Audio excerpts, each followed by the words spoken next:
طارق، اشتري دلوقتي ولا الاسعار هتنزل؟ مفيش اسعار هتنزل. لو في اي كلاينت مستني ان سعر اليونتات هتنزل او في ديفلوبر هيرخص سعر، ده هيبقى صعب ان هو يحصل.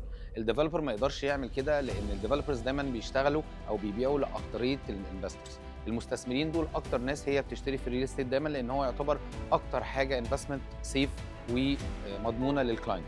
فما فيش ديفلوبر عنده المقدره ان هو يرخص يونت ويبوظ على انفستر كان بينفست معاه قبل كده ويخسر في اليونت بتاعته. ولكن اللي بيحصل دلوقتي ان ممكن مطورين تعمل بيمنت بلان اطول ويشتغل على حاجه اسمها الام بي في اللي هي النت بريزنت فاليو، ان هو يدي عدد سنين اطول بس ما يجيش جنب البرايس، وده بيكون كومبنسيشن للماركت عشان فرق الدولار اللي حصل في الكوست بتاع المطور.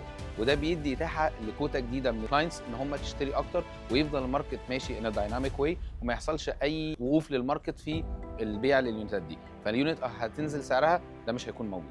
طب انا عايز اعرف ايه العروض وايه اللي موجود في الماركت، اعمل ايه؟ عشان تعرف كل العروض وتعرف ايه اللي بيحصل في الماركت من بيمنت بلان ولونشز ومشاريع جديده، ابعت لي على الكومنتس وانا هرد على كل اسئلتك.